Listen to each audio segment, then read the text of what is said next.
O asfalto de Ribeirão Preto parecia borbulhar sob meus pés.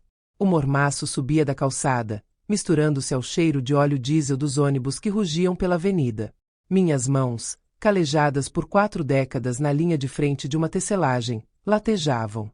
As sacolas de compras pesavam como se carregassem o mundo inteiro. Senti uma fisgada aguda no joelho esquerdo, um lembrete de que a juventude tinha ficado para trás, perdida entre teares e turnos da madrugada. Parei. Foi apenas 1 segundo. Um breve momento para inspirar aquele ar pesado e não desmaiar sob o sol escaldante. Foi então que o mundo inclinou. Não foi um tropeço. Foi um golpe seco, as palmas das mãos atingindo minhas escápulas com uma força que não buscava apenas me mover, mas me anular. Cambaleei para frente, as alças de plástico das sacolas cortando a carne dos meus dedos como fios de aço. O equilíbrio só não se perdeu totalmente porque a indignação me sustentou. Tá parada por quê?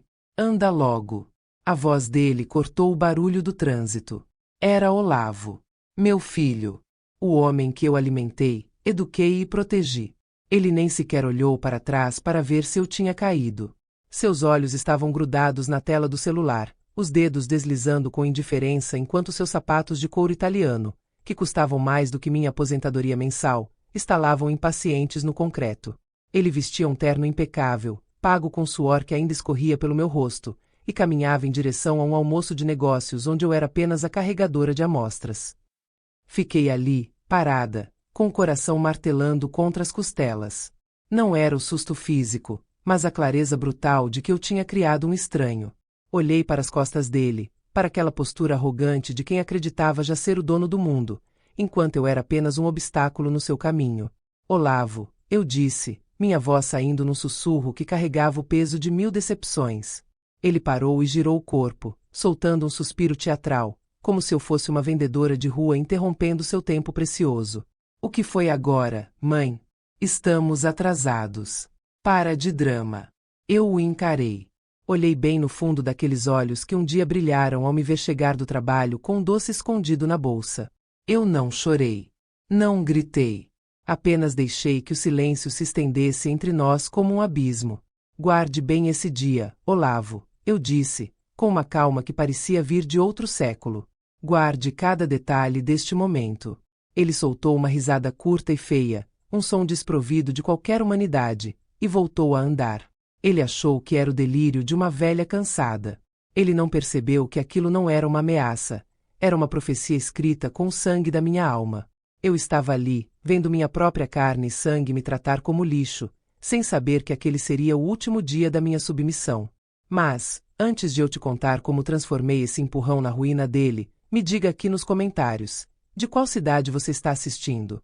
Fique conosco aqui no canal Afonso Story, porque esta jornada de justiça está apenas começando e o que eu descobri naquela mesma noite mudaria tudo. Para entender como cheguei àquele momento de humilhação na calçada de Ribeirão Preto, é preciso voltar no tempo. Minha história não começou com amargura, ela começou com amor, suor e uma fé cega no futuro. Morei a maior parte da minha vida em Belo Horizonte, a nossa querida BH. Lá, o ar tinha cheiro de café passado e minério, e as ladeiras testavam a resistência das minhas pernas muito antes da idade chegar. Eu era uma mulher de fibra, uma operária da indústria têxtil que conhecia cada engrenagem, cada ruído das máquinas de tir. Meu marido, um homem bom mas de saúde frágil, partiu cedo demais, deixando-me com Olavo, então um menino de apenas 10 anos, e uma pequena pensão que mal cobria as contas de luz e água. O que tínhamos de mais valioso era nossa casa no bairro da Pampulha. Era uma construção antiga, com um quintal onde o pé de manga carregava todo ano e as paredes guardavam o eco de uma infância feliz. A partir daquele luto, minha vida se transformou em uma corrida contra o relógio. Eu me tornei uma mulher-máquina. Entrava na fábrica às 6 da manhã, saía às 2 da tarde e, em vez de descansar, seguia para um segundo emprego como auxiliar de limpeza em um prédio comercial no centro. À noite, ainda encontrava forças para passar roupas para fora. Minhas mãos viviam inchadas, a pele ressecada pelos produtos químicos e pelo calor do ferro, mas eu não reclamava. Cada centavo que entrava tinha um destino certo, o futuro do meu filho. Eu queria que Olavo tivesse o que eu nunca tive. Enquanto eu usava o mesmo par de sapatos por 6 anos, remendando a sola até não haver mais onde costurar, Ele usava os tênis de marca que os colegas da escola particular ostentavam. Eu o matriculei nos melhores colégios, apertando o cinto até faltar carne na mesa, para que ele nunca se sentisse inferior. Eu pensava, se ele tiver educação, ele será um homem de bem. Ele vai cuidar de mim quando minhas mãos não puderem mais trabalhar. Que doce ilusão! Lembro-me de uma noite específica. Chovia muito em BH. Eu tinha acabado de chegar do terceiro turno, ensopada e exausta. Olavo, já adolescente, estava na sala jogando videogame. Ele reclamou que a internet estava lenta. Eu, com a coluna travada, fui para a cozinha preparar o jantar dele. Naquele momento, ele nem sequer olhou para o meu estado. Ele não viu a água escorrendo pelo meu rosto, não viu o tremor nas minhas mãos. Ele apenas queria o que lhe era devido. Na época, eu vi aquilo como coisa de jovem. Hoje, vejo que ali, entre os controles do jogo e a comida quente na mesa, eu estava alimentando um monstro de egoísmo. Os anos passaram e Olavo se formou.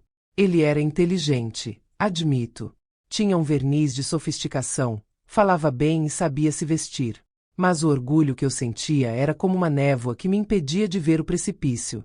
Há 2 anos, ele começou com uma conversa mansa, uma sedução de filho cuidadoso que me pegou desprevenida. Mãe, essa casa na Pampulha é muito grande para a senhora, ele dizia, enquanto tomávamos um café na varanda. Essas escadas estão acabando com o seu coração. O telhado precisa de reforma. O IPTU está um absurdo. Vamos vender. Vamos para Ribeirão Preto. Eu vou abrir uma empresa de logística lá, um polo que cresce muito. Eu compro um apartamento de luxo, tudo plano, com elevador, e a senhora vai viver como uma rainha. Ele pegava nas minhas mãos, aquelas mãos de operária que pagaram cada tijolo daquela casa, e me olhava com carinho que, agora eu sei, era ensaiado diante do espelho. Eu resisti. Aquela casa era minha história. Era onde o cheiro do meu falecido marido ainda pairava nas cortinas. Mas Olavo era persistente. Ele trouxe papéis, gráficos, promessas de que eu nunca mais teria que me preocupar com uma goteira ou com a segurança. Eu assinei. Assinei porque confiava no sangue do meu sangue. Assinei porque achei que, depois de 40 anos de fábrica, eu finalmente merecia o descanso que ele prometia. Vendemos o refúgio da Pampulha e partimos para o interior de São Paulo. A chegada em Ribeirão Preto foi cercada de promessas. O apartamento era realmente bonito, mas logo percebi que a atmosfera era diferente. Não havia o pé de manga, não havia os vizinhos que me chamavam pelo nome.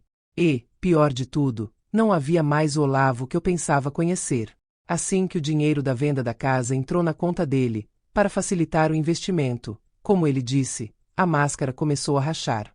O apartamento de luxo que ele disse ser meu, descobri depois, estava apenas no nome dele. A empresa de logística era, na verdade, um escritório alugado onde ele passava o tempo fazendo contatos duvidosos e ostentando uma riqueza que não era fruto de trabalho, mas do patrimônio que eu levei uma vida para construir. Ele começou a me tratar não como a proprietária, mas como uma hóspede inconveniente. Uma empregada que não recebia salário, encarregada de manter a ordem enquanto ele saía para festas em Angra dos Reis e Florianópolis. Eu me via sozinha em uma cidade estranha, sem amigos, vendo meu filho se transformar em um carrasco elegante. Ele começou a sentir vergonha do meu sotaque mineiro, das minhas histórias da fábrica, das minhas mãos marcadas pelo tempo. Para ele, eu era um lembrete vivo de uma origem simples que ele queria apagar a todo custo. Naquela terça-feira em que ele me empurrou, a temperatura em Ribeirão chegava aos 40 graus.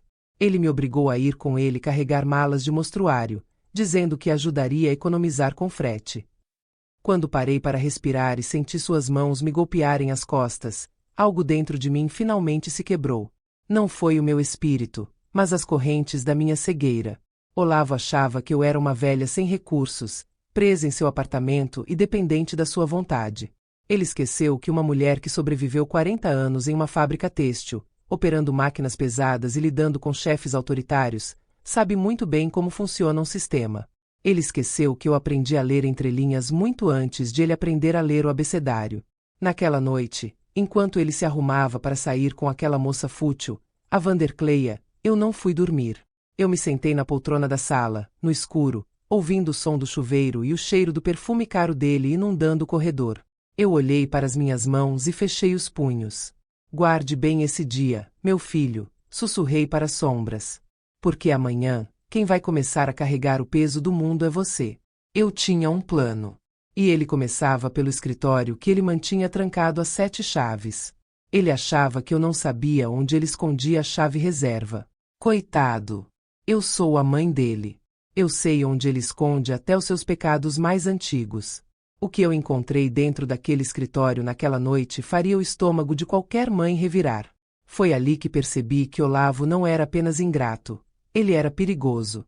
Se você já sentiu que alguém que você ama estava te usando, você precisa ver o que eu fiz a seguir.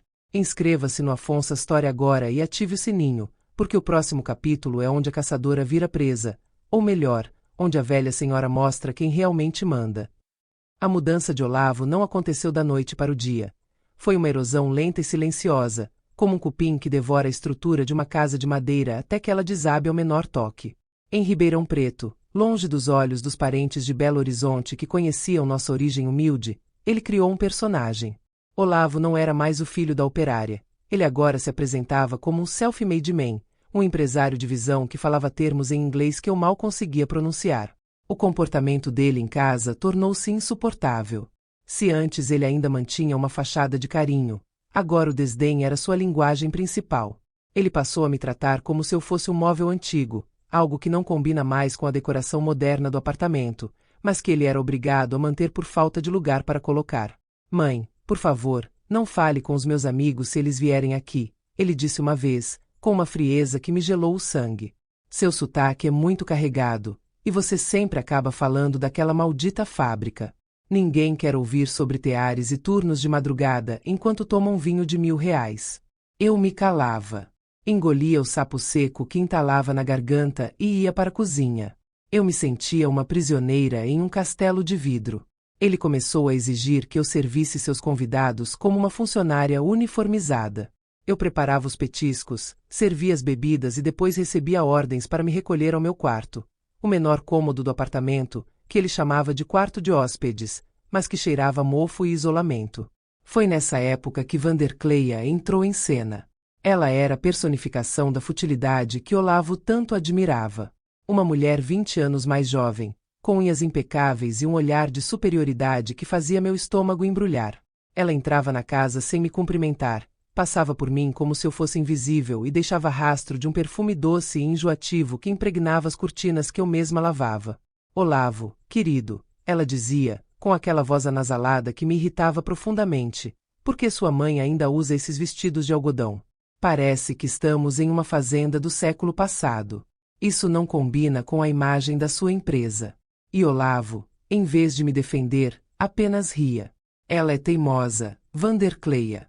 Tem a mentalidade de uma operária, não adianta tentar mudar. Eu ouvia tudo da cozinha. Cada palavra era como uma chicotada. Eu me lembrava das noites em que deixei de comer para que ele tivesse o melhor livro, a melhor roupa. Eu me lembrava de como eu protegia o sono dele quando ele era criança, andando na ponta dos pés para não acordá-lo depois de um dia exaustivo. Agora, eu era a velha teimosa que envergonhava o grande executivo. A arrogância de Olavo crescia na mesma proporção que sua conta bancária parecia inflar, ou assim eu pensava. Ele comprou um carro importado, um desses que roncam alto e fazem as pessoas pararem na rua para olhar. Ele começou a viajar para destinos caros, sempre postando fotos em redes sociais, cercado de garrafas de champanhe e pessoas que pareciam tão vazias quanto ele. Mas havia algo errado. Eu, que vivia a vida inteira contando moedas para fazer o rendimento do mês durar, percebia sinais que ele achava que eu era burra demais para notar. O brilho excessivo muitas vezes esconde rachaduras profundas. Comecei a notar que as chamadas telefônicas dele estavam ficando tensas. Ele se trancava no escritório e falava baixo, com uma voz ríspida, muitas vezes discutindo sobre prazos e juros. Às vezes, o interfone do prédio tocava e eram homens com aparência de cobradores, querendo entregar notificações que Olavo corria para esconder antes que eu pudesse ler. Uma tarde, eu estava limpando o corredor quando ouvi gritar com alguém ao telefone. Eu já disse que o dinheiro da velha está aplicado. É só uma questão de tempo para eu liquidar a parte dela e transferir tudo. Me deem mais um mês. O dinheiro da velha. Aquilo me atingiu como um soco no estômago. Ele não estava falando da minha poupança, que ele já tinha limpado sob o pretexto de investir. Ele estava falando de mim como se eu fosse um ativo financeiro, uma mercadoria a ser liquidada. Ali, naquele corredor estreito de um apartamento que eu ajudei a comprar com a venda da minha história, eu percebi que o filho que eu amava tinha morrido há muito tempo. No lugar dele, havia um predador. Um lobo que se vestia de seda, mas que não hesitaria em me devorar se isso garantisse mais uma semana de luxo. A arrogância dele chegou ao ápice quando ele começou a sugerir, de forma sutil, que talvez eu estivesse ficando esquecida. Mãe, você esqueceu o fogão aceso de novo. Ele mentia, com um sorriso cínico. Talvez seja a hora de pensarmos em um lugar onde cuidem melhor de você. Um lugar com enfermeiras, onde você possa descansar de verdade. Ele queria me descartar. Ele queria o resto do que eu tinha e queria o caminho livre para viver sua vida de mentiras com Vandercleia, sem o peso de uma mãe que conhecia a verdade sobre quem ele era. Ele achava que eu era uma presa fácil, uma idosa fragilizada pela idade e pela solidão. O que Olavo não entendia é que a fábrica têxtil me ensinou mais do que apenas fazer tecidos. Ela me ensinou a observar o movimento das peças antes que a máquina trave. Ela me ensinou que um pequeno fio solto pode desmanchar a peça inteira se você souber onde puxar. Eu comecei a me fazer de mais esquecida ainda. Deixava que ele pensasse que estava ganhando a batalha mental. Eu me tornava cada vez mais silenciosa, observando cada passo dele, cada mentira contada para os investidores, cada centavo gasto com os mimos de Vandercleia. Ele se sentia tão vitorioso, tão superior, que começou a baixar a guarda. Parou de esconder as chaves com tanto cuidado. Deixava o computador ligado enquanto ia buscar uma bebida na cozinha. Ele subestimou a inteligência de uma mulher que criou um filho sozinha no subúrbio de Belo Horizonte. A arrogância é o primeiro passo para a queda, e Olavo estava correndo em direção ao abismo sem nem perceber. Ele achava que o empurrão na calçada seria o fim da minha resistência, o momento em que eu finalmente me quebraria e aceitaria qualquer asilo que ele me impusesse. Ele não sabia que aquele empurrão foi, na verdade, o meu despertar. Naquela noite, depois da humilhação pública em Ribeirão Preto, eu não era mais a mãe sofredora. Eu era justiça em forma de silêncio. Eu o vi sair de casa naquela noite, cheiroso, rindo ao telefone com Vandercleia, prometendo a ela uma viagem para a Europa no próximo mês. Esperei o som do elevador sumir. Esperei o silêncio do apartamento se tornar absoluto. Então, caminhei até o escritório. Minhas mãos não tremiam mais. Meus joelhos não doíam. Eu tinha um objetivo. Olavo queria que eu guardasse bem aquele dia. Pois bem, eu guardaria. Mas eu faria questão de que ele nunca, em toda sua vida miserável, conseguisse esquecê-lo. Abri a gaveta onde a chave reserva estava escondida, dentro de um velho pote de porcelana que ele achava cafona, mas que eu trouxe de Minas. Entrei no escritório dele. O ar ali era frio, saturado de ganância. Liguei o computador. A senha. A data de nascimento dele. Ele era previsível até na sua falta de criatividade. O que eu vi naquela tela não foi apenas traição. Foi um crime planejado contra a própria mãe. E foi ali que eu soube que a minha vingança não seria apenas justa, seria completa.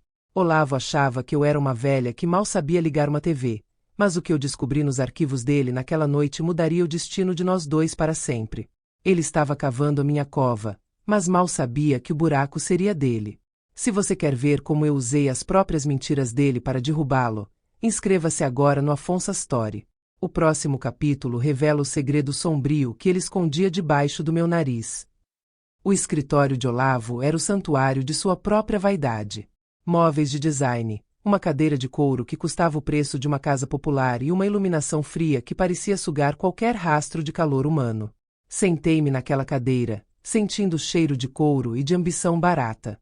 Meus dedos, que um dia operaram máquinas pesadas de tecelagem, agora deslizavam pelo teclado com uma precisão cirúrgica.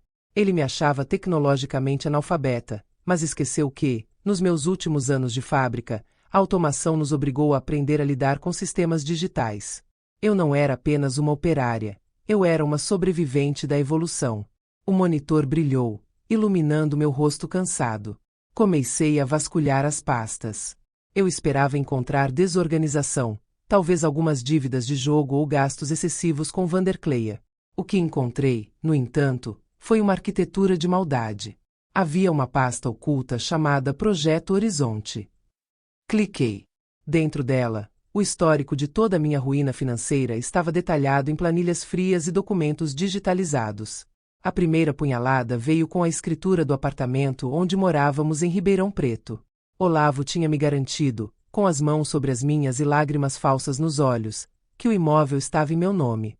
É a sua garantia, mãe. É a sua segurança, ele dizia. Mentira. O documento mostrava que o apartamento pertencia exclusivamente a uma empresa de fachada da qual ele era o único sócio. Pior, ele havia colocado o imóvel como garantia para um empréstimo de capital de giro para sua empresa de logística falida. Eu não era dona de nada. Eu morava em uma hipoteca que estava prestes a ser executada. Senti um gosto amargo de bile na garganta. Lembrei-me da nossa casa em Belo Horizonte, das manhãs em que eu varria a calçada na Pampulha e conversava com os vizinhos. Aquele era o meu chão, o meu refúgio conquistado com décadas de turnos dobrados. Olavo tinha transformado o suor da minha vida em fumaça para alimentar seu ego. Mas a decepção tinha camadas mais profundas.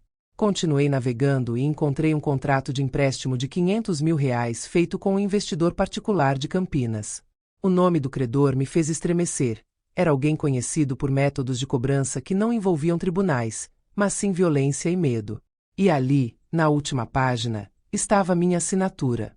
Uma falsificação grosseira, mas que passaria por verdadeira para qualquer um que não olhasse de perto. Ele tinha usado meu nome para garantir o dinheiro que sustentava os jantares de luxo e as joias de Vandercleia. Minhas mãos começaram a tremer, não de medo, mas de uma fúria que eu nunca soubera que possuía. Eu era fiadora de um desastre. Se a empresa dele quebrasse, e as planilhas mostravam que ela já estava respirando por aparelhos, os cobradores viriam atrás de mim. Eles tirariam a minha única fonte de renda, a minha pequena aposentadoria, e até as roupas do meu corpo. Foi então que encontrei a pasta final, Europa 2026. Dentro dela, havia 2 bilhetes eletrônicos. Uma passagem de ida para Lisboa, em nome de Olavo, e outra em nome de Vandercleia.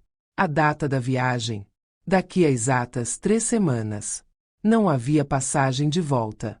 No mesmo arquivo, encontrei um contrato de aluguel de um imóvel no bairro do Chiado, em Portugal, e fotos de uma vida nova que ele estava planejando às minhas custas. O plano dele era cristalino e perverso. Ele pretendia extrair o último centavo de crédito que meu nome ainda possuía, declarar falência da empresa em Ribeirão Preto, deixar a dívida de R$ 500 mil no meu colo e fugir para a Europa com a namorada. Ele ia me deixar em um apartamento vazio, com uma ordem de despejo na porta e cobradores perigosos batendo na minha janela. Ele me chamava de esquecida para preparar o terreno. Se eu tentasse reclamar, ele diria à polícia ou aos juízes que eu sofria de demência, que eu não sabia o que estava assinando. Ele estava me enterrando viva enquanto eu ainda preparava o café da manhã dele. Fechei os olhos por um momento, sentindo o silêncio do apartamento. Pensei em como eu o carreguei no colo quando ele tinha febre. Pensei em como eu mentia para mim mesma, dizendo que ele era apenas ambicioso, quando na verdade ele era um predador de sua própria linhagem. A dor da traição é um incêndio que consome tudo, mas, das cinzas, nasce uma clareza gelada. Olavo achava que eu era uma peça descartável no seu jogo de xadrez. Ele esqueceu que foi eu quem ensinou ele a jogar. Ele me via como a rainha enfraquecida, mas não percebeu que eu ainda tinha o tabuleiro inteiro sob meu controle. Eu não podia simplesmente confrontá-lo. Se eu gritasse, ele me internaria em um hospício antes do amanhecer. Eu precisava ser mais inteligente. Eu precisava agir como as máquinas da fábrica, no ritmo certo, com a tensão exata, para que o fio não arrebentasse antes da hora. Copiei todos os arquivos para um pendrive que eu guardava com minhas receitas de família. Recoloquei a chave no pote de porcelana. Voltei para o meu quarto e deitei-me, mas não dormi. Fiquei olhando para o teto, ouvindo o som distante dos carros na avenida, o mesmo lugar onde ele me empurrou naquela tarde. Guarde bem esse dia, eu tinha dito. Agora, eu sabia exatamente o que aquelas palavras significavam. Eu não ia apenas me salvar, eu ia garantir que Olavo sentisse o peso total da justiça que ele tanto desprezava. Ele queria ir para a Europa? Pois bem, ele iria. Mas não da maneira que ele imaginava. E Vandercleia descobriria que o príncipe dela não passava de um castelo de cartas prestes a ser soprado por uma brisa vinda de Minas Gerais. Naquela noite, a velha operária morreu. No lugar dela, nasceu uma mulher que não tinha mais nada a perder. E uma mulher que não tem nada a perder é a criatura mais perigosa da Terra. O que você faria se descobrisse que seu próprio filho estava planejando te deixar na rua para fugir com uma amante? O meu sangue ferveu, mas minha mente ficou fria como gelo. O plano que eu comecei a traçar naquela noite faria qualquer vilão de novela tremer. Se você quer saber como eu comecei a dar o nó na corda que o Olavo mesmo colocou no pescoço, inscreva-se no Afonso Story. O próximo capítulo é sobre a minha aliança secreta com alguém que Olavo jamais suspeitaria. A manhã seguinte, a minha descoberta no escritório nasceu com uma luz pálida, filtrada pela poluição de Ribeirão Preto. Eu estava na cozinha antes mesmo de o sol bater na janela da área de serviço. Preparei o café, o cheiro forte do grão torrado preenchendo o ambiente que, horas antes, me parecia um necrotério. Olavo apareceu por volta das 8, com os olhos inchados de sono e o humor de quem odeia o mundo por ter que acordar. Café, mãe. E não esquece de passar minhas camisas de linho. Tenho uma reunião importante hoje, ele resmungou, sem me olhar nos olhos. Eu apenas assenti. Coloquei a xícara na frente dele com uma delicadeza que ele confundiu com submissão. Por dentro, eu sentia uma calma absoluta. Era a mesma calma que eu sentia na fábrica quando uma máquina travava e eu precisava encontrar o ponto exato da obstrução sem quebrar as engrenagens. Olavo não era mais meu filho. Ele era uma peça defeituosa que precisava ser removida do sistema. Assim que ele saiu, batendo a porta e deixando para trás o rastro de seu perfume caro, eu me transformei. Tirei o avental e peguei minha bolsa. Eu não ia para o mercado. Eu ia buscar as armas que ele nem sabia que existiam. Peguei um ônibus para o centro da cidade. O calor já começava a apertar, mas eu não sentia o cansaço. Minha mente estava focada em um nome: Dionísia.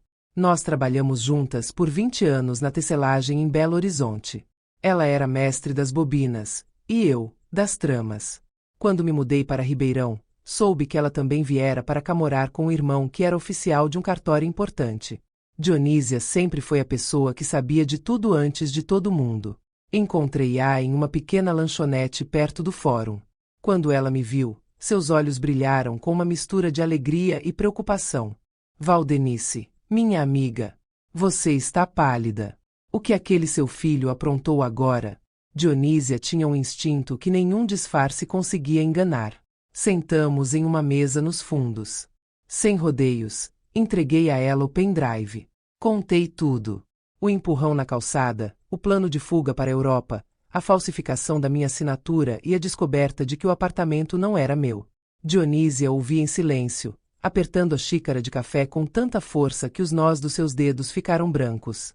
Aquele moleque sempre foi um deslumbrado, Valdenice. Mas isso é crueldade. Ele quer te deixar na sarjeta para viver como um lorde no chiado? Ela soltou uma risada amarga. Ele esqueceu de uma coisa. Meu irmão, o Getúlio, é o rei dos documentos nesta cidade. Deixa esse pendrive comigo por algumas horas. Vou levar para ele. Enquanto esperava, caminhei pelas ruas de Ribeirão. Eu vi as pessoas correndo, os carros de luxo, as vitrines brilhantes. Tudo parecia uma grande mentira, uma casca fina de ostentação que escondia podridão por baixo. Olavo era apenas mais um desses simulacros. 3 horas depois, Dionísia me ligou. Sua voz estava carregada de uma satisfação sombria. Valdenice, venha para a casa do Getúlio agora. Ele achou o fio da meada. Getúlio era um homem miúdo, de óculos fundo de garrafa e uma memória prodigiosa para leis e registros. Ele espalhou alguns documentos impressos sobre a mesa da sala. Dona Valdenice, seu filho é arrogante, mas ele cometeu um erro típico de quem se acha intocável, começou Getúlio, apontando para uma cópia da escritura da casa de Pampulha. Quando ele convenceu a senhora a vender a casa em BH, ele registrou uma escritura de compra e venda com reserva de usufruto vitalício. Ele tentou falsificar uma renúncia a esse usufruto para poder dar o novo imóvel em garantia ao agiota de Campinas. E o que isso significa, Getúlio? Perguntei, sentindo meu coração acelerar. Significa que a renúncia é nula. Ele sorriu, revelando dentes amarelados. Para renunciar a um usufruto vitalício, a senhora teria que ter assinado um documento público no cartório, com reconhecimento de firma presencial e testemunhas. Ele tentou fazer um documento particular e esquentar no sistema. Mas ele não contava com uma coisa: a lei brasileira protege o idoso contra a ingratidão filial. Getúlio explicou que, se provássemos que Olavo estava me maltratando e que houve fraude na transferência dos bens, poderíamos não apenas anular as garantias das dívidas dele, mas também retomar o controle total sobre o patrimônio que restava. Mas tem mais, continuou Getúlio. Como ele usou sua assinatura falsa para o empréstimo de R$500 mil com o agiota de Campinas, o senhor investidor vai ficar furioso quando descobrir que a garantia dele não vale nada. Se a senhora entrar com uma ação de anulação de ato jurídico por fraude e maus-tratos, o castelo dele cai em 24 horas. Senti um calafrio. Eu não queria apenas o dinheiro de volta. Eu queria que ele sentisse o mesmo desamparo que eu senti quando ele me empurrou. Eu queria que ele visse o mundo fechando as portas na cara dele. Getúlio, eu disse, olhando firmemente para ele, eu quero que você prepare os papéis. Mas não vamos protocolar nada ainda. Quero que tudo seja assinado no dia em que ele estiver mais alto. No dia em que ele achar que a vida na Europa está garantida. Voltei para casa e encontrei Olavo e Vandercleia rindo na sala, rodeados de malas novas e catálogos de hotéis em Lisboa. Ah, mãe, que bom que chegou, disse Vandercleia, sem tirar os olhos do celular. Faz um chá de hibisco para mim? Estou me sentindo inchada por causa do calor. Olhei para ela. Uma mulher que vivia do suor de uma operária e nem sequer sabia o meu sobrenome. Olhei para Olavo, que conferia o saldo bancário no tablet com um sorriso de satisfação. Claro, querida. Vou fazer o chá agora mesmo, respondi, com uma voz doce que escondia o aço. Fui para a cozinha. Enquanto a água fervia, eu repetia para mim mesma, guarde bem esse dia. Cada pedido arrogante, cada olhar de desdém, cada mentira sobre a minha saúde, tudo estava sendo anotado em um caderno mental de dívidas que não aceitava parcelamento. Nas 2 semanas seguintes, eu fui a atriz perfeita. Eu me tornei a velhinha confusa que Olavo queria. Eu errava o caminho do banheiro, perguntava a mesma coisa 3 vezes e deixava que ele falasse comigo como se eu fosse uma criança retardada. Ele estava tão seguro da sua vitória que começou a falar abertamente sobre o depósito onde me deixaria assim que embarcasse. Vai ser um lugar tranquilo, mãe. Muita grama, remédios na hora certa. A senhora nem vai sentir saudades daqui, ele disse, com cinismo que faria o diabo corar. Se você diz, meu filho, você sabe o que é melhor para mim, eu respondia, baixando a cabeça para esconder o brilho de ódio nos meus olhos. Eu já tinha o meu próprio bilhete. Não era para Lisboa. Era para Porto Seguro, de onde eu seguiria para Arraial da Ajuda, onde um primo distante tinha uma casinha de frente para o mar que eu sempre sonhei em visitar. Mas antes da paz, eu precisava do acerto de contas. O contrato com a empresa de Curitiba seria assinado em 10 dias. Seria a última grande jogada de Olavo antes de fugir. Ele precisava da inspiração da família para convencer os investidores de que sua empresa era sólida e ética. Ele precisava de mim como um troféu de papelão. Eu ia dar a ele o show que ele tanto queria. Mas o script não seria dele. Olavo achava que estava me preparando para o abate, mas ele não sabia que eu já tinha a faca e o queijo na mão. O teatro estava pronto e o público seria a elite de Curitiba. Você está pronto para ver a queda triunfal desse ingrato? Inscreva-se no Afonso Astori agora e comente justiça se você acha que ele merece o que está por vir. O próximo capítulo é o jantar que mudou minha vida. Os dias que antecederam a viagem para Curitiba foram como caminhar sobre uma lâmina de barbear. No apartamento em Ribeirão Preto, o ar estava carregado com uma euforia tóxica. Olavo e Vandercleia viviam em um estado de exaltação, planejando a vida em Portugal como se o dinheiro já estivesse na conta. Eu, por outro lado, me movia como um fantasma. Eu era a sombra que limpava o rastro de destruição que eles deixavam para trás, a mulher silenciosa que guardava segredos capazes de implodir aquele castelo de cartas. Olavo estava especialmente impaciente. Ele agora me dava ordens com um estalar de dedos, sem sequer usar o meu nome. Mãe, arrume suas coisas. Vamos para Curitiba na quinta-feira. Quero você impecável. Use aquele conjunto de seda azul que eu te dei. Preciso que você passe a imagem de uma matriarca respeitável para os investidores da transportadora. Eles são conservadores, gostam dessa palhaçada de valores familiares. Eu olhei para o conjunto de seda azul. Ele não me deu nada. Aquela roupa fora comprada com o dinheiro da venda da minha prataria de família, que ele levou a um penhor dizendo que era para proteção contra roubos. Eu apenas sorri, aquele sorriso vago que eu vinha treinando diante do espelho, o sorriso da velhinha inofensiva. Claro, meu filho. Farei tudo o que for preciso para o seu sucesso. Você sabe que a sua felicidade é a minha única prioridade. A ironia das minhas palavras passava batida por ele. A arrogância o tinha deixado surdo para qualquer tom que não fosse adulação. Enquanto isso, nos bastidores, eu e Dionísia finalizávamos o cerco. Getúlio, o irmão dela, tinha trabalhado dobrado. Ele conseguiu protocolar uma liminar de urgência sob segredo de justiça. Alegamos a ingratidão filial e a fraude documental. O juiz, sensibilizado pelas evidências de que eu estava sendo preparada para o abandono material e moral, concedeu o congelamento preventivo de todos os bens ligados ao CPF do Olavo e às suas empresas de fachada. Mas a ordem só seria cumprida no momento em que eu desse o sinal verde. Valdenice, Dionísia me disse, em nosso último encontro antes da viagem, você tem certeza de que quer fazer isso em público? Vai ser um escândalo. Dionísia, respondi, sentindo uma firmeza que eu não conhecia. Ele me empurrou em público, no meio de uma avenida movimentada, como se eu fosse um fardo de lixo. Ele me humilhou diante de estranhos. Agora, ele vai ser desmascarado diante daqueles que ele mais quer impressionar. A justiça, para ser completa, precisa de testemunhas. Eu também tinha feito outra ligação. Essa foi a mais difícil. Liguei para o escritório do investidor de Campinas. Usei uma voz trêmula, fingindo estar desesperada e confusa. Alô? Eu gostaria de falar sobre a dívida do meu filho, o Olavo. Eu sou a fiadora, a dona Valdenice. Estou muito preocupada porque vamos viajar para Curitiba agora, no restaurante de Santa Felicidade, para fechar um grande negócio. Eu não quero que nada dê errado com o pagamento de vocês. Eu não precisava dizer mais nada. Os homens de Campinas eram profissionais. Eles entenderam o recado. Olavo estava prestes a receber uma grande quantia e, se eles quisessem garantir a parte deles antes que ele fugisse para o exterior, aquele seria o momento e o local perfeito. Eu estava jogando os lobos contra o lobo.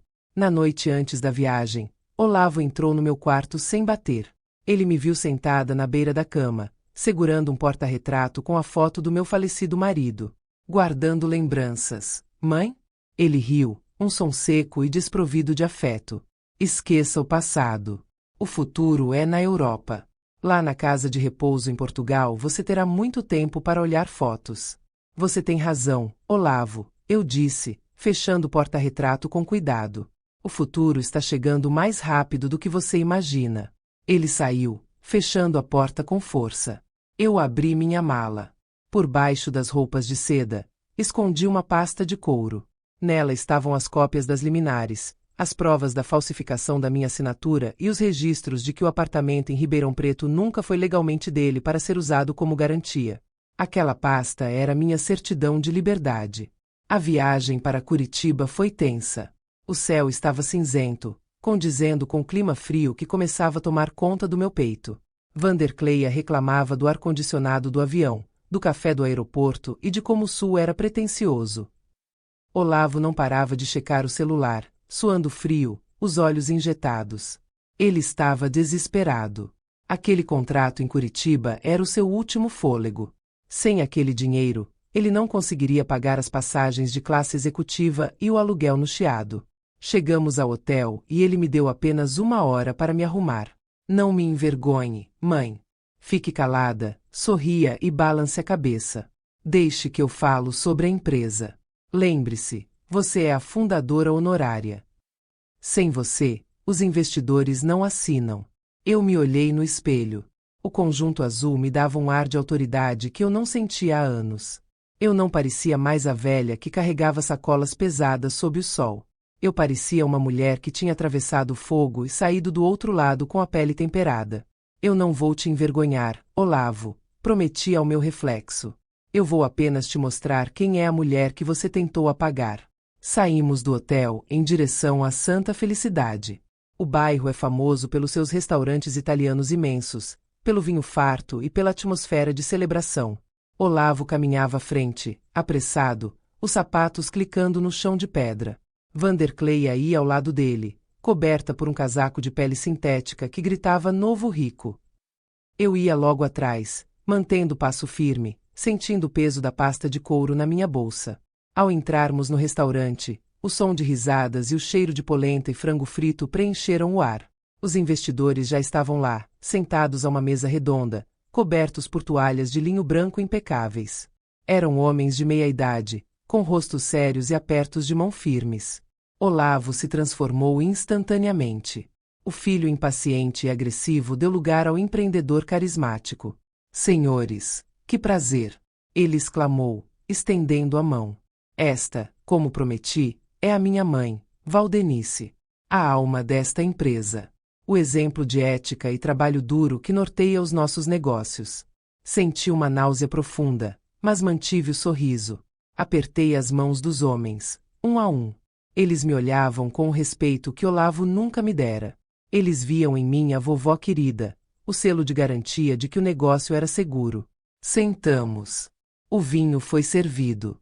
Olavo começou seu discurso, falando de lucros, expansão e logística. Eu vi as mãos dele tremerem levemente sob a mesa enquanto ele gesticulava. Ele estava a minutos de colocar as mãos no dinheiro que selaria a minha desgraça. Eu olhei para a entrada do restaurante. 2 homens de terno escuro, com ombros largos e expressões de pedra, acabavam de entrar e falar com o maître. Eles não pareciam estar ali para jantar. O nó estava pronto. Agora, só faltava puxar o fio. Olavo estava a um passo de vender a minha vida, mas ele não viu os olhos da justiça entrando pela porta. Você consegue sentir o coração batendo mais forte? Se você está do meu lado nessa, inscreva-se no Afonso Story e compartilhe este vídeo. O próximo capítulo é o acerto de contas final, onde o vinho tinto vai manchar muito mais do que a toalha de mesa. Prepare-se, porque a vingança é um prato que se serve em santa felicidade. O restaurante estava lotado. O som ambiente era uma sinfonia de talheres batendo em pratos de porcelana e o murmúrio de dezenas de conversas cruzadas. Em santa felicidade, a comida nunca para de chegar. Frango a passarinho, polenta frita, lasanha, risoto. A mesa estava farta, mas cada garfada que Olavo dava parecia um esforço para não engasgar com a própria ansiedade. Ele estava no centro do palco, interpretando o papel de sua vida. Como eu dizia, Dr. Arnaldo, Olavo falava, inclinando-se para o investidor principal com uma intimidade forjada, minha empresa não é apenas sobre caminhões e entregas. É sobre legado. Minha mãe começou tudo isso com um pequeno tiro em Minas Gerais. Eu apenas ampliei a visão dela. Os investidores assentiam, impressionados. Vandercleia, ao meu lado, fingia interesse enquanto conferia discretamente o reflexo do seu batom em uma colher de prata. Eu permanecia em silêncio, bebendo apenas água. Olavo lançava-me olhares de advertência a cada 5 minutos, temendo que eu abrisse a boca e revelasse o meu sotaque de operária ou qualquer sinal da confusão mental que ele vinha inventando. Dona Valdenice deve estar muito orgulhosa, disse o Dr. Arnaldo, voltando-se para mim com um sorriso gentil. Não é todo dia que vemos um filho tão dedicado em manter o patrimônio da família unido. Respirei fundo.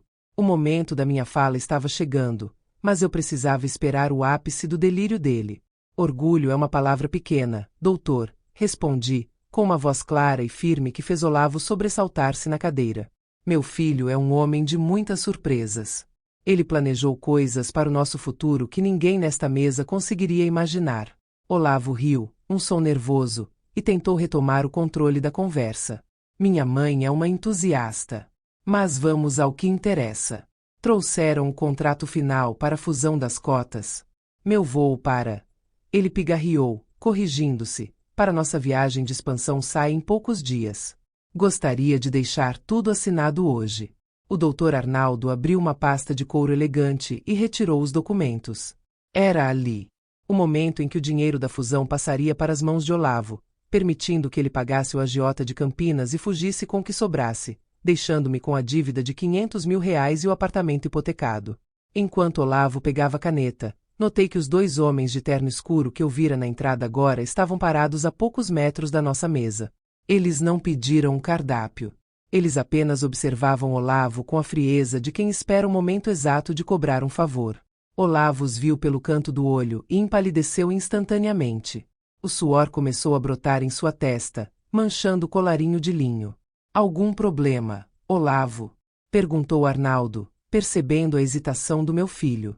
Nenhum. Só o calor deste vinho, mentiu Olavo, a mão tremendo visivelmente enquanto aproximava a caneta do papel. Antes de você assinar, meu filho, eu disse, colocando minha mão sobre o documento, impedindo de prosseguir, eu acho que os senhores investidores gostariam de saber sobre a cláusula de transparência que discutimos ontem. Aquela sobre a escritura da Casa de Belo Horizonte. Olavo me olhou com um ódio que não conseguia mais esconder. Seus olhos gritavam para que eu me calasse. Vandercleia chutou meu pé por debaixo da mesa, mas eu não me movi. Mãe, agora não é hora para detalhes técnicos. A senhora está confusa de novo, ele disse, forçando um sorriso para os homens na mesa. Doutor Arnaldo, por favor, ignore.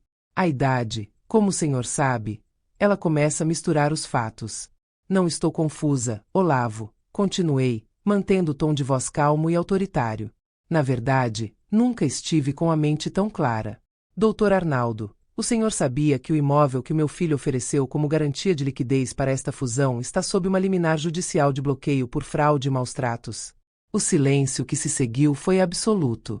Até o som dos talheres nas mesas vizinhas parecia ter emudecido. Doutor Arnaldo franziu o senho e retirou os óculos. Do que a senhora está falando, dona Valdenice? Olavo nos garantiu que o patrimônio estava limpo. Ele mentiu, eu disse, abrindo minha própria bolsa e retirando a pasta de couro com as cópias das liminares. Ele falsificou minha assinatura para obter empréstimos com credores de alto risco. E esses credores? Bem, eles parecem ter chegado para o jantar. Apontei com o queixo para os 2 homens de Campinas, que agora davam um passo à frente, cruzando os braços. A máscara de grande empresário de Olavo derreteu. Ele olhava de mim para os investidores, e dos investidores para os homens que o caçavam.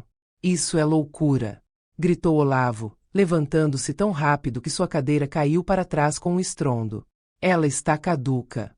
Ela está tentando se vingar porque eu quero colocá-la em uma casa de repouso. Arnaldo, não ouça essa velha. Essa velha é a dona do dinheiro que você torrou com essa moça aí ao seu lado, retruquei, levantando-me também.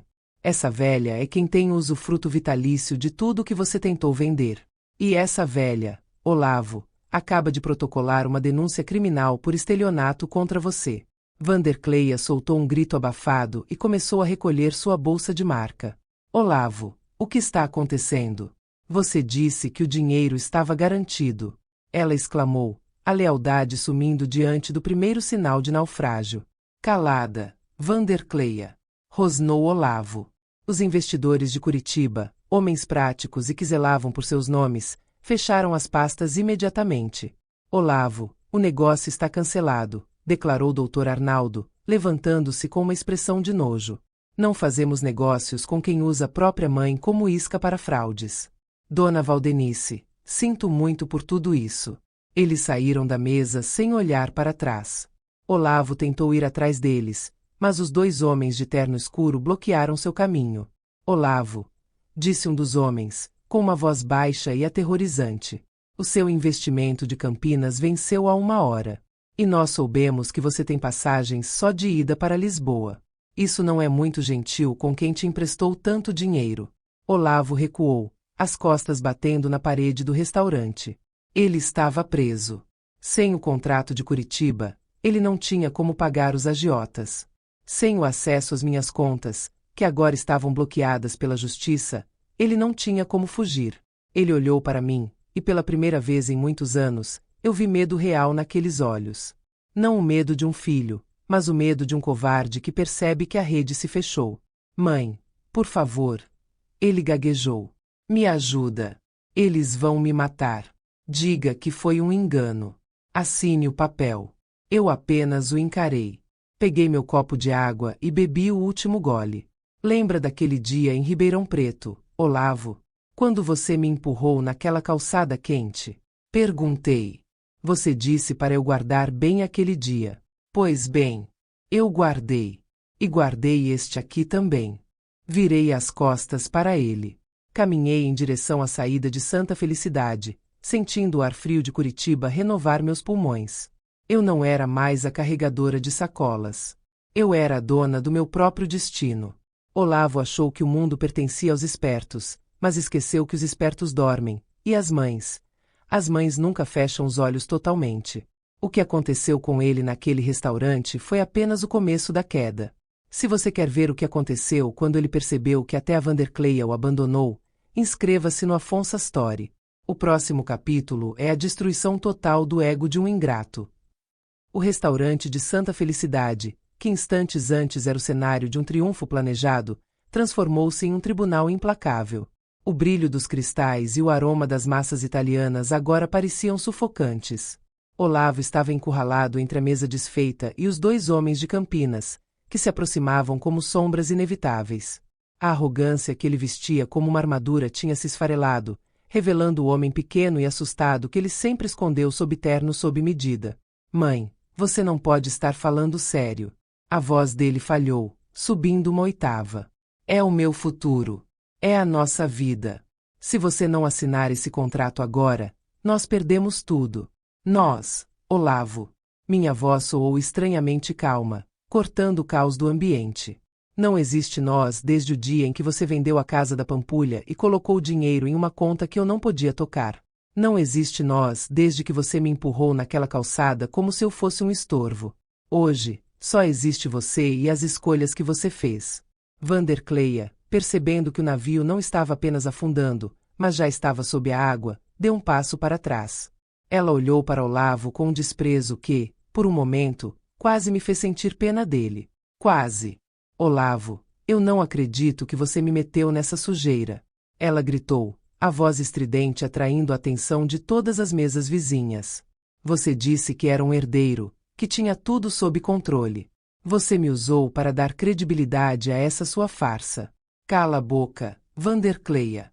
Olavo rugiu, mas sua autoridade era nula. Ela não esperou mais.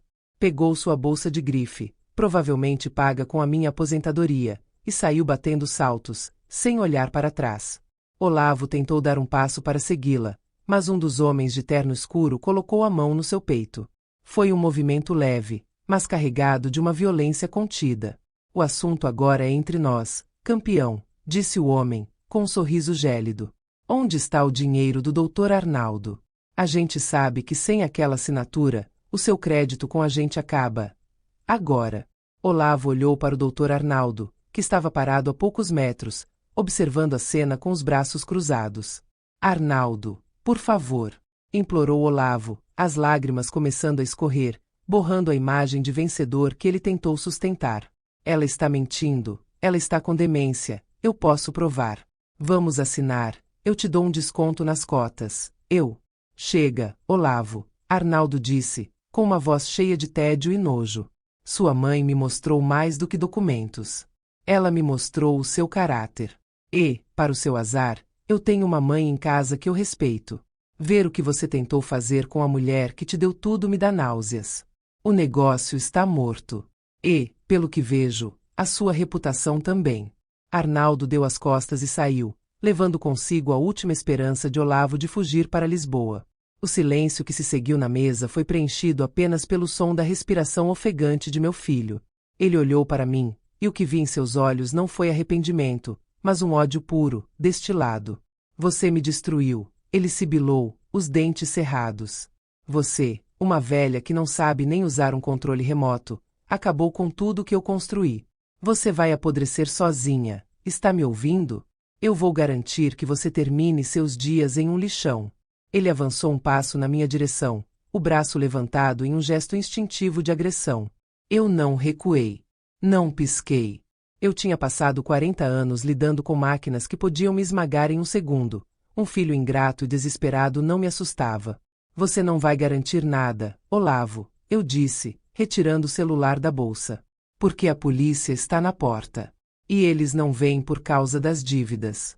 Eles vêm por causa da denúncia de maus-tratos e apropriação indébita de bens de idoso que eu e o Getúlio formalizamos hoje cedo em Ribeirão Preto, com cópia enviada para a delegacia de Curitiba. Como se fosse um ensaio coreografado, 2 policiais fardados entraram no restaurante. O burburinho do local cessou completamente. Os clientes observavam, alguns filmando com os celulares. Olavo congelou. Os homens de Campinas, percebendo a chegada da autoridade, recuaram sutilmente para as sombras do bar, desaparecendo antes que pudessem ser identificados. Eles sabiam que Olavo agora era uma causa perdida e que o dinheiro teria que ser recuperado de outra forma, em outro lugar. Senhor Olavo Mendes? Perguntou o oficial, aproximando-se da mesa. Temos uma ordem de condução coercitiva para o senhor. Há uma investigação em curso sobre fraude financeira e violação do Estatuto do Idoso. Isso é um erro. Olavo gritou, enquanto os policiais seguravam seus braços. Minha mãe está louca. Ela está inventando tudo. Mãe, diga a eles. Mãe! Ele foi arrastado pelo corredor do restaurante.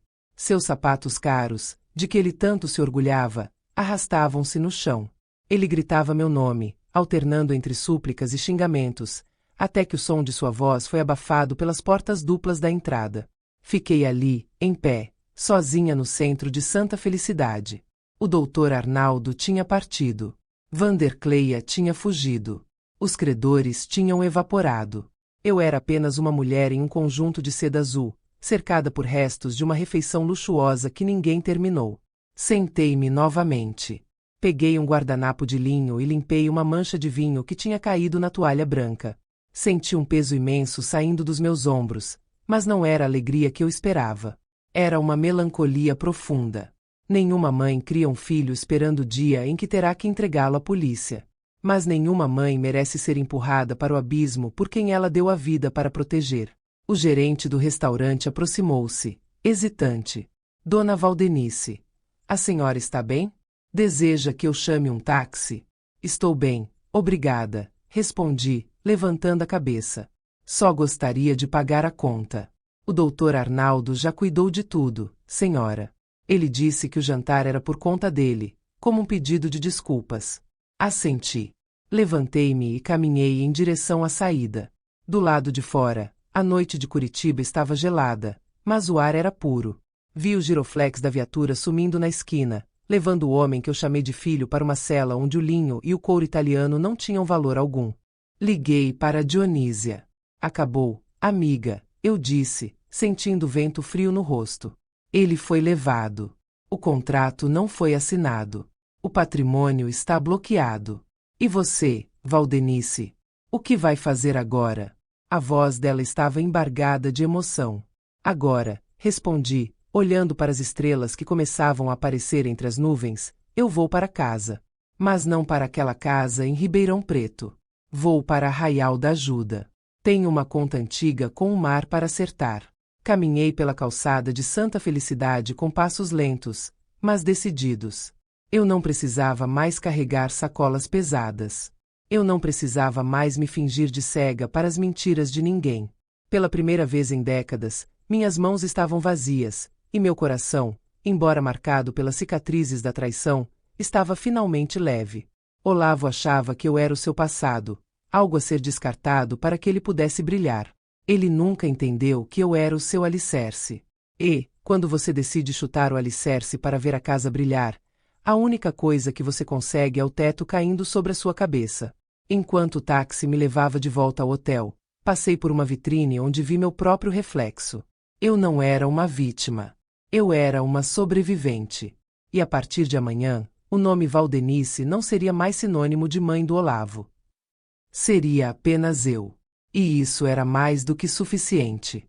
Olavo foi levado algemado de um dos restaurantes mais caros do país, perdendo dinheiro, a namorada e a liberdade em uma única noite. Foi o preço da sua ingratidão. Mas a história não termina aqui. Você quer ver como eu recuperei cada centavo e onde estou vivendo hoje, longe de toda essa podridão? Inscreva-se no Afonso Story e deixe o seu like. O próximo capítulo é a nossa despedida, com o desfecho que você sempre sonhou para essa jornada de justiça. Ribeirão Preto parecia menor quando voltei. O apartamento, Antes um símbolo da minha prisão invisível, agora era apenas um conjunto de paredes frias e móveis caros comprados com mentiras. Passei 3 dias organizando o que era meu. Não levei nada que Olavo tivesse comprado com o dinheiro da fraude. Deixei para trás as cortinas, os tapetes de grife e as louças importadas. Saí de lá levando apenas as minhas roupas, meus porta-retratos e o velho pote de porcelana de Minas. A notícia da prisão de Olavo correu rápido. Vandercleia nunca mais atendeu o telefone. Soube depois que ela tentou vender o carro dele, mas o veículo também estava bloqueado pela justiça. Ela desapareceu como a fumaça de um incêndio que parou de queimar. Antes de partir para o aeroporto, fiz uma última parada, o centro de detenção provisória. Eu precisava olhar nos olhos do monstro que eu mesma amamentei, uma última vez, para poder fechar a porta da minha alma. O ambiente era cinza, com cheiro de desinfetante barato e desespero. Quando Olavo apareceu do outro lado do vidro, ele não parecia mais o executivo de sucesso. Estava com um uniforme bege, o cabelo desgrenhado e uma barba rala que o deixava com um aspecto envelhecido. Quando ele pegou o interfone, suas mãos tremiam, mas o brilho de ódio ainda estava lá. Você veio se divertir, não foi? A voz dele veio distorcida pelo aparelho. Veio ver o que fez com seu próprio filho? Você é um monstro, Valdenice. Que tipo de mãe coloca o filho na cadeia? O tipo de mãe que você tentou destruir, respondi, mantendo o tom de voz baixo e firme. Eu não te coloquei aqui, Olavo. Foram as suas assinaturas falsas, as suas dívidas com homens perigosos e a sua ganância. Eu apenas parei de carregar o seu peso. Eu vou sair daqui, ele sibilou, encostando o rosto no vidro. E quando eu sair, eu vou atrás de cada centavo que você me tirou. Você vai morrer sozinha, sem ninguém para te dar um copo de água. Sorri. Um sorriso triste, de quem finalmente aceitou o luto por alguém que ainda respira. Eu nunca estive menos sozinha do que agora, Olavo. Pela primeira vez em anos, eu tenho a minha dignidade. E quanto ao dinheiro, o juiz assinou a reversão da venda da casa de Minas. Vou quitar o que você deve ao banco para limpar o meu nome e o resto. O resto será usado para minha vida. Você tem muito tempo para pensar no que fez. Sugiro que comece a aprender um ofício. Aqui dentro, o seu sobrenome não vale nada.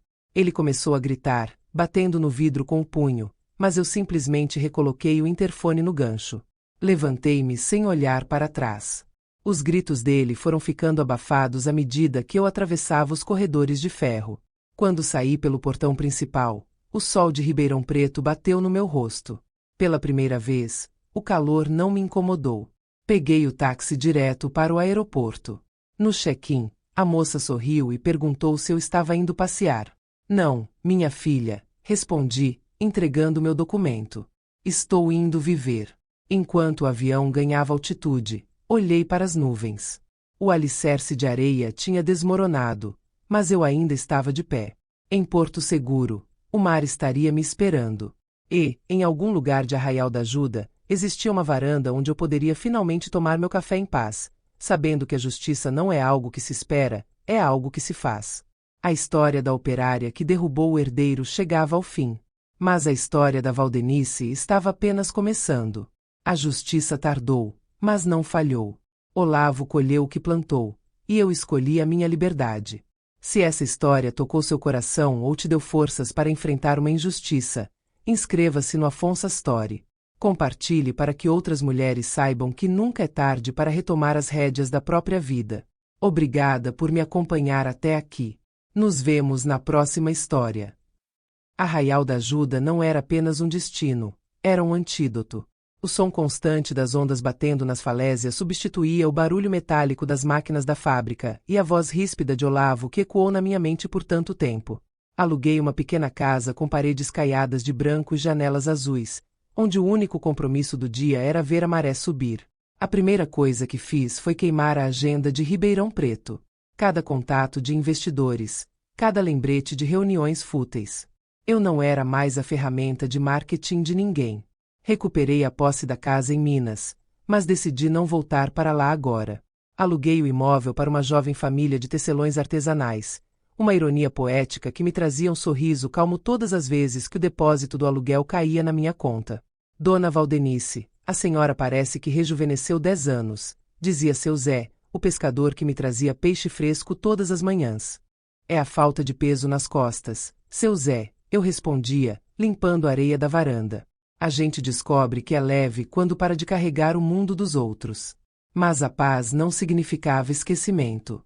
Recebi, 6 meses depois, uma carta do meu advogado. Olavo tinha sido condenado em primeira instância. Sem dinheiro para advogados de elite, já que todos os seus bens foram usados para pagar as dívidas fiscais e a indenização que a justiça me concedeu por danos morais e materiais, ele foi defendido por um defensor público. A sentença foi dura: estelionato, falsidade ideológica e abandono material. A carta continha um detalhe que me fez parar por um longo tempo. Vandercleia tinha sido chamada a depor. Para salvar a própria pele, ela entregou todas as mensagens de áudio onde Olavo detalhava o plano de me deixar no asilo em Portugal. Ela o chamou de sociopata diante do juiz. O lobo tinha sido devorado pela própria matilha. Sentei-me na areia, com a carta nas mãos, e olhei para o horizonte onde o céu encontra o mar. Não senti alegria. A vingança, por mais justa que seja, deixa um rastro de poeira na alma. Senti apenas um alívio profundo, como se um nó apertado no meu peito finalmente tivesse se desfeito. Olavo tentou me escrever da prisão. A primeira carta era cheia de fúria, prometendo vingança. A segunda era cheia de súplicas, pedindo que eu retirasse a queixa, jurando que foi tudo um mal-entendido. Eu não abri a terceira. Devolvi ao remetente. Algumas histórias não precisam de um epílogo escrito. O silêncio é o ponto final mais honesto que existe.